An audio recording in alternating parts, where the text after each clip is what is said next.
Álvaro, bienvenido, muy buenas noches. Gracias, José Luis, buenas noches. Desde luego, el auto es, no sé si sorprendentemente contundente, si este tipo de contundencia es habitual en los autos de los Tribunales Superiores de Justicia. Es habitual, José Luis, lo que pasa es que además hay situaciones que hacen enfadar a las personas que se dedican a trabajar en la Administración de Justicia, porque yo creo que se utilice la Administración de Justicia con fines que no son los que deben tener las personas, pues al final hace que esas resoluciones tengan que ser más contundentes todavía, para dejar claro el por qué se rechaza. Yo creo que la resolución es bastante clara.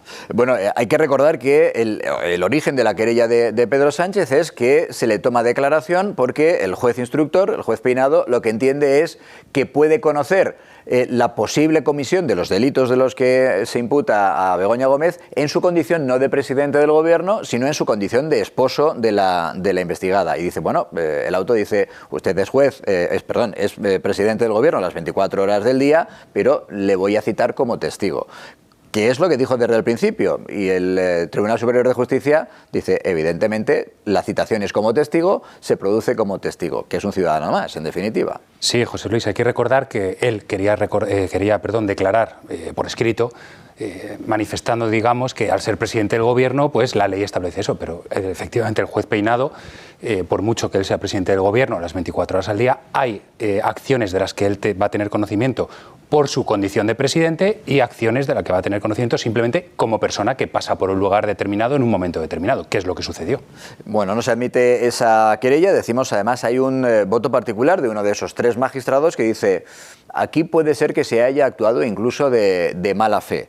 Y que eso podría derivar o ese magistrado entiende, debería derivar en abrir una pieza separada para investigar si se pudo actuar de mala fe. ¿Tú compartes esa opinión de ese magistrado, ese voto particular de uno de los 3 magistrados? Absolutamente, José Luis. Desde el inicio tengo clarísimo que se ha utilizado a la abogacía del Estado no para defender los intereses de la presidencia del gobierno como institución, sino del presidente del gobierno como persona. Y creo que eso no se debe hacer en ningún caso. No se puede confundir la persona con la institución y en este caso utilizar los medios públicos financiados con los recursos de todos para defender los intereses de una sola persona, a mí me parece que no se debe hacer.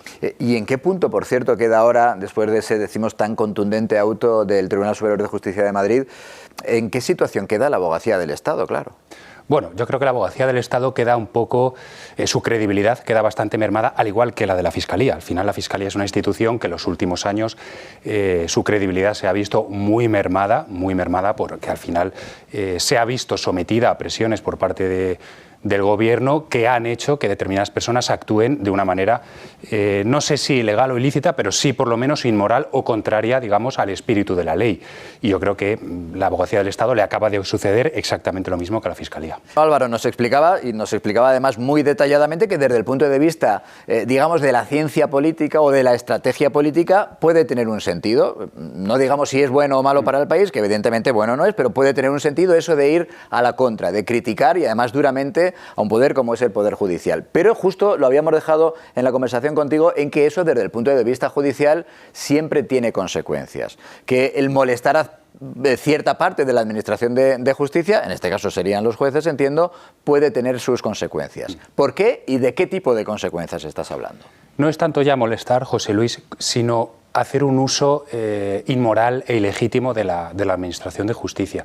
Además, una de las razones por la que es tan sumamente contundente el auto es porque los magistrados saben que este auto va a ser analizado al dedillo de pe a pa, de la A a la Z, ¿no? De principio a fin, por todos los medios, los de un lado, los de otro, para, digamos, alabarlo y otros para criticarlo. Por tanto, tiene que estar muy, muy bien fundamentado y ser lo suficientemente contundente como para que la decisión no se ponga en duda, o al menos jurídicamente no se pueda poner en duda. Luego, mediáticamente o socialmente sí lo harán algunos medios, pero jurídicamente está claro que no hay ninguna duda.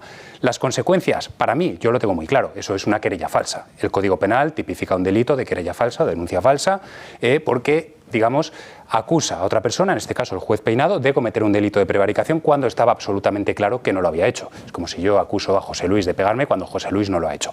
Es exactamente lo mismo, con el agravante de que, digamos, lo está haciendo el presidente del gobierno utilizando una institución pública. Con lo cual, mi opinión jurídica es esa, que esto es una querella absolutamente falsa. ¿Que luego termine habiendo consecuencias por esto? No lo sé. ¿Que debería haberlas? Tengo claro que sí. Pues está muy claro. Gracias, Álvaro. Álvaro Escudero, por cierto, decías, los propios magistrados del TSJ en ese auto de 37 páginas diciendo, no, si ya sabemos nosotros que hay algunos autos que son especialmente importantes y que se miran además con lupa y que tienen consecuencias muy importantes.